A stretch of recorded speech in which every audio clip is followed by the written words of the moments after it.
तेजस्वी यादव के वो 7 मुद्दे जो तेजस्वी यादव को मुख्यमंत्री बना सकते हैं, वो 7 मुद्दे जिसका तोड़ नीतीश कुमार के पास नहीं है, और वो 7 सवाल जिसका जवाब भी नीतीश कुमार के पास नहीं है। मतलब अगर तेजस्वी यादव सही तरीके से इन मुद्दों को लेके जमीन पे उतर जाएं तो समझ जाइए कि भाई साहब इस बार तेजस्वी यादव को मुख्यमंत्री के कुर्सी तक पहुंचने से कोई रोक नहीं पाएगा। और इसके बारे में जानकारी भी उन्होंने दे दी है कि कौन कौन से मुद्दे को लेके इस बार वो लोगों के बीच में जाने वाले हैं, और अगर ये मुद्दा लोगों के बीच में पहुंच गया तो ये नीतीश कुमार को भी मालूम है, साथ ही साथ भाजपा को भी पता है कि भाई साहब इस मुद्दे पे वो लोग कुछ ना बोल पाएंगे, ना उनका जुबान खुल पाएगा।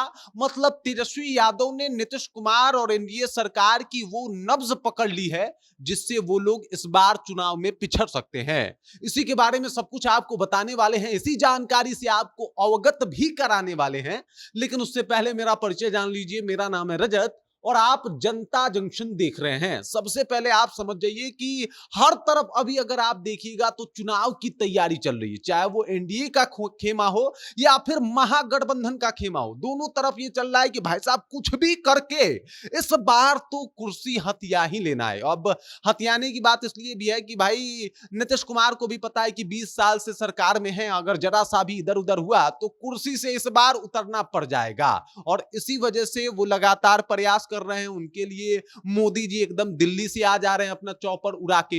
लेकिन तेजस्वी यादव के पास यहाँ के जमीनी मुद्दे हैं, इसके अलावा कोई ऐसा बाहरी सपोर्ट नहीं है। लेकिन उसके बाद भी तेजस्वी यादव कई मुद्दों पे भारी पड़ जाते हैं। इसके पीछे का कारण है कि जमीन से जुड़े हुए मुद्दे को वो लेके आ रहे हैं जिसका 20 सालों में अभी तक निदान नहीं हुआ, और उसी मुद्दे के ऊपर बातचीत कर रहे हैं। बकायदा आरजेडी के ऑफिशियल पेज पे इन 7 मुद्दों को जो है बड़े अच्छे तरीके से दिखाया और समझाया गया है कि ये 7 मुद्दे तो बहुत अहम है, और इस मुद्दे पे नीतीश कुमार के मुंह से कुछ भी नहीं निकल पाएगा। पूरी जानकारी देख लीजिए। ये मुद्दे क्या है इसके बारे में भी आपको बता देता हूं। सबसे पहले आप समझ लीजिए कि ये ऑफिशियल अकाउंट है। ब्लू टिक तो आपको दिखाई दे रहा होगा। ब्लू टिक ऐसे नहीं मिलता, ये ऑफिशियल अकाउंट है इसलिए मिला है। बहुत पैसा भी लग रहा है आजकल तो फेसबुक पे। फिलहाल अब इन मुद्दों के ऊपर आते हैं। देख लीजिए, लिखा है कि तेजस्वी सरकार करेगी युवाओं की हित की बात और युवाओं को देगी सुनहरे भविष्य की सौगात। जब बिहार में बनेगी तेजस्वी सरकार तब क्या क्या होगा वो बता रहे हैं कि अगर तेजस्वी यादव की सरकार बन गई तो क्या होगा।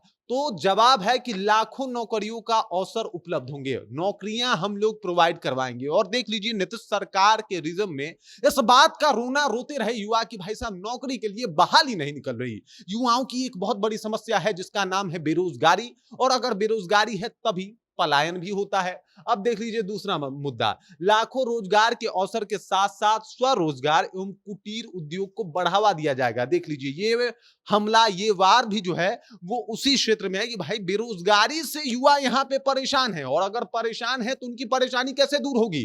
तो यहाँ पे छोटे छोटे उद्योग लगाए जाएंगे, छोटी छोटी कंपनियां लगाई जाएंगी, बड़ी कंपनियों को यहाँ पे लगाने का अवसर और मौका दिया जाएगा। ये तमाम कोशिश जो है वो किए जाएंगे। उसके बाद है, राज्य में आजीविका के अवसरों के कारण पलायन पे विराम लगेगा। मतलब हम लोग ये सब कुछ करेंगे तब पलायन रुकेगा। पलायन एक बहुत बड़ी समस्या रही है बिहार की। मतलब आप देख लीजिए कि ये कई सालों की समस्या है और इससे आज तक बिहार को निजात नहीं मिला है। बिहार के युवाओं के लिए बेहतर भविष्य सुनिश्चित करने हेतु युवा आयोग का गठन होगा।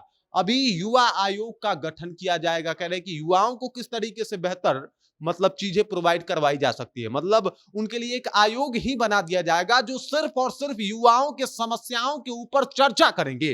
अब समस्याओं पे चर्चा होता है तो समाधान खुद ब खुद बाहर आ जाता है। इस वजह से तेजस्वी यादव का यह भी मुद्दा है। उसके बाद है कि भाई साहब परीक्षा शुल्क बनाने के साथ साथ परीक्षा केंद्र आने जाने के व्यय भी सरकार देगी।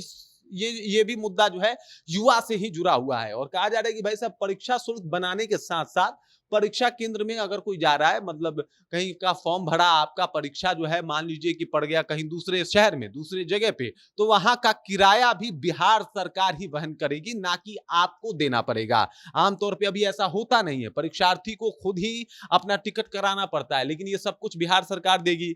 उसके बाद है परीक्षाओं के पेपर लीक और हर तरह के धांधली पर रोक लगा दी जाएगी। और सबसे अहम मुद्दा जिसके ऊपर बार बार इस बार नीतीश कुमार गिरे हैं कि विद्यार्थियों एवं युवाओं से जुड़े विषयों पे लाठी का व्यवहार नहीं, संवेदनशीलता से विचार होगा। देख लीजिए, लाठी चार्ज का मुद्दा जो है नीतीश कुमार पे बड़ा आरोप लगता है कि जब भी युवा जाके उनसे अपने दिल की बात करते हैं, मन की बात करते हैं, रोजगार की बात करते हैं, तब उनके ऊपर लाठियां चलवा दी जाती है और इस वजह से हम लाठी नहीं चलवाएंगे। और इसीलिए मैं बोल रहा था कि जो सवाल और जो प्रश्न उठाए गए हैं तेजस्वी यादव के द्वारा, इसका जवाब जो है वो नीतीश कुमार के पास होगा नहीं, क्योंकि ये तमाम समस्याएं हैं जो नीतीश कुमार की सरकार में उत्पन्न हुई है, उसको समाप्त करने की बात कर रहे हैं तेजस्वी यादव। तो भाई समस्या ही आपके सरकार में आई है, तो इसका आप जवाब कैसे दे पाएंगे? और आपको बता दूं, जब मैंने ये कहा कि अगर इन समस्याओं और इन मुद्दों के साथ वो जमीन पे जाएंगे तो एकदम सीएम बन जाएंगे, इसके पीछे का कारण है क्योंकि बिहार में अगर बात किया जाए तो 35 से 40% युवा आबादी है। अब जहां 35 से 40% युवा आबादी हो और सिर्फ युवा आपको वोट कर दे, तो सारा समीकरण धरा रह जाएगा। फिर कोई जातीय समीकरण हटा दीजिए, इससे बड़ा कोई समीकरण नहीं होगा और इसी समीकरण को साथ के तेजस्वी यादव मुख्यमंत्री बन जाएंगे और इसी का टेंशन नीतीश कुमार को भी है बाकी इस खबर को लेके। और जिस तरीके से तेजस्वी यादव युवाओं के मुद्दा को लेके बिहार में आ जा रहे हैं, इस बात को लेके आप क्या सोचते हैं? आपके जहन में क्या कुछ चल रहा है? कृपया कमेंट कीजिए और अपना विचार हम तक पहुंचा दीजिए। बाकी आप देख रहे हैं जनता जंक्शन और मेरा नाम रजत है।